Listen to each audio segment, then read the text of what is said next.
recording this right after I keynoted for the Reinventing the Future of Learning conference in Manila last night. I've been thinking a lot about why the AI stupefaction message that I've been sharing with is resonating so deeply right now. And I'm going to tie that today with a couple of other thought leaders in today's podcast. Welcome.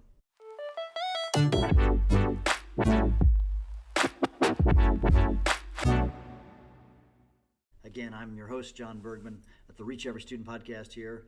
I think I found the answer in an email exchange that I had with a colleague in Brazil a few days ago. Silvio Diniz, I think is how you pronounce his name.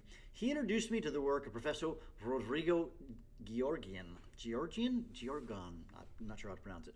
He talks about something called structural capture. For months, I've been warning you that if we use AI as a forklift, it'll stupefy our students. But what he says is he thinks that there's a bigger issue. This Professor Giorgion. He says that, I'm trying to quote, the system itself, educational system, has been captured by a results-driven corporate logic. I got to thinking, that resonates with me. So I want to talk about how what I've been talking about, the Mastery Flip in the previous podcast, it's not just a teaching method, but it's actually a tool to resist the captured teacher. So let's look at Giorgion's hypothesis. He argues that in the contemporary school, globally here now, it's results-driven machine. And I've seen this for years, and he's just putting words to some of my thoughts. When No Child Left Behind, I'm talking about U.S. context, No Child Left Behind and all these other, and the Every Child Succeeds Act, it was so much about trying to get everyone to do the same thing, right? And we adjusted our curriculum. I'm not sure all that was bad, but all right. Giorgion says this becomes a machine, and the teacher is no longer an intellectual author. They are the executor of scripts. So this is quotes from him, right? So think about it. If you're a teacher and you're forced to follow a protocol, right, or a platform, your autonomy is gone. You're just a human link in a machine that values efficiency over the human bond. So Silvio calls this as the double-edged sword. And in this, and again, he's quoting from Giorgio, is that he's got this fancy word. I struggle with fancy words. I'm not a fancy guy. Teacher precarization. I think I'm saying it right. And the idea is the teacher has lost their autonomy and you are just following a script. And you're being an operator of scripts instead of an author of the learning. And then for me, I'm saying that then leads students to stupefaction. They use AI as a crutch because the machine only cares about the result and not the struggle. And so what happens then is what happens with our students, if we value metrics over mastery, then using AI to cheat isn't actually laziness, it's actually a student trying to be efficient. So our students trying to be efficient, so then we're leading to human impoverishment, I think is the word I pronounce to say that. So what is going on with our students oftentimes, maybe it's not our fault, not their fault I should say, and maybe not our fault, it's this system, we have a system-wide problem that says we've got to follow this very specific script that values grades, that values compliance, that values all these things. And then what happens is the deeper learning that we care about, where our students thrive in the world, it doesn't happen. So how do we fight back? I think that's where my new paradigm of the Mastery Flip works really well. It comes in. Silvio, he has said the three pillars are cracks, if you will, in the corporate machine. This corporate machine of the schools. And so if you think about the pillars, remember the three pillars of the Mastery Flip, if you haven't heard them, listen to the previous podcast. Number one is we have AI engines. That's where I call for a whole new breed of engines, of AI tools designed for schools, because AI, as we know, was designed for companies and the boardroom and not for educators. Learning is messy. We know that learning is messy, and AI wants to make it efficient, and learning is not an efficient process, right? So, and then that's pillar one. Pillar two is analog roots. Let's return to paper, pencil, stuff like that. And number three is human checks. And when I talk about human checks, what I'm referring to is actually literally having conversations with kids. That is like how we assess kids. So I still think we should write. I'm an author. I want students to learn how to write. But one of the key things I'm seeing is that when I have these one-on-one conversations with my students, it's such a valuable experience. So So to go back to Giorgio, and if we think of it as resistance, pillar 2, analog roots, which is weird. I'm saying going back to paper is the ultimate rebellion. So many times kids are just staring at machines. And I mean, our school has, in my room behind me, they'll bring their laptops. I've got to say, everybody close your laptop. We're not doing laptop stuff. You're doing paper stuff today. Paper. And that's been a very powerful thing. So going back to paper is sort of an ultimate rebellion of the learning process, isn't it? Right? Wow. Just think about that. That's crazy, isn't it? It's having them do the heavy weightlifting without the outsourcing it to their device. They're having to use their own brain. Their own brain matters, right? So, paper data isn't mined as much, right, by the AI bots and all that stuff that could just leave everything to this almost dystopian future.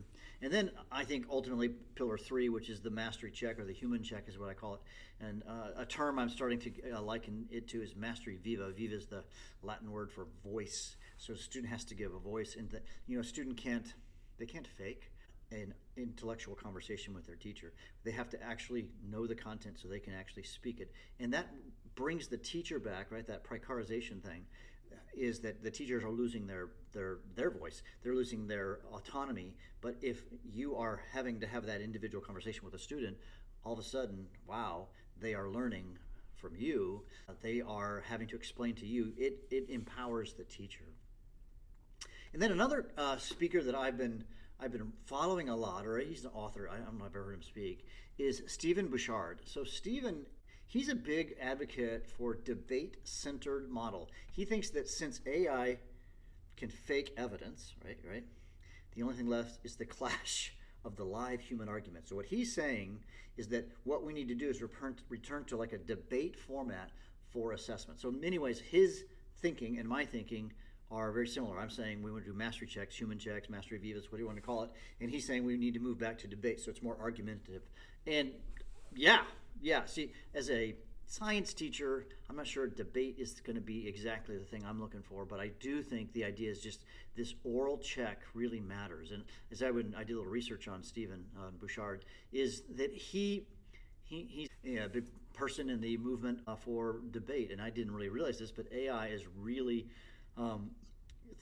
upending the whole debate world because AI does so much of the research, and that's very powerful. But how do you deal with that? And the answer, of course, is the audio talking debate. Now, maybe the AI can help coach you in your debate, but wow. Anyways, so I'd like to argue this in today's podcast. We need to combine my analog roots, if you will, with Bouchard's debates, and also Giorgion is talking about we need to have a resistance movement. Now, I'm not a revolutionary in the truest sense of the word, but he's not wrong. You see, we are at a civilizational knife's edge, right?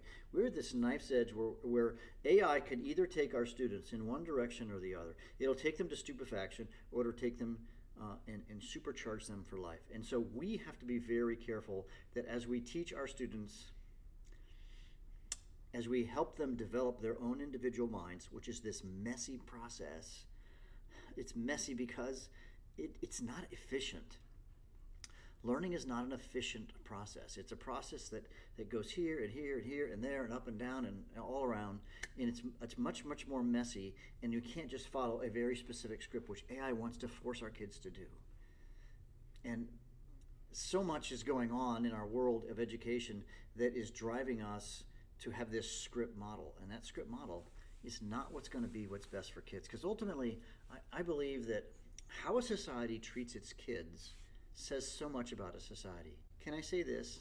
I think our society is designed, humankind from aeons ago, is designed to take care of a next generation. And what's happening sometimes, I'm seeing in our world, is we're prioritizing adult happiness and adult comfort over kids. And whenever you see a society that devalues kids, that's a society in decline. And I don't want to be that society. I want us to return to the highest priority of a society is to take care of the next generation. And this issue of AI we are not taking care of the next generation.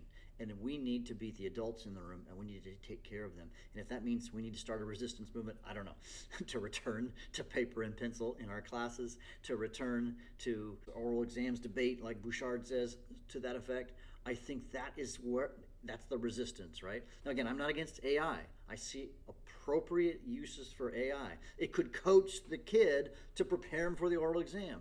So many good uses. But if we take away the human brain, the human social construct out, we lose. And the people who are hurt when we prioritize efficiency, when we prioritize adults, are the kids. The kids are always the ones that get hurt. Hey, so thanks. This is a bit of a rambling podcast. I've just been thinking about a lot of different things running through my head as I have been deeply thinking about AI and its impact on society, and particularly its impact on our students. And if you listen this long, I'm impressed.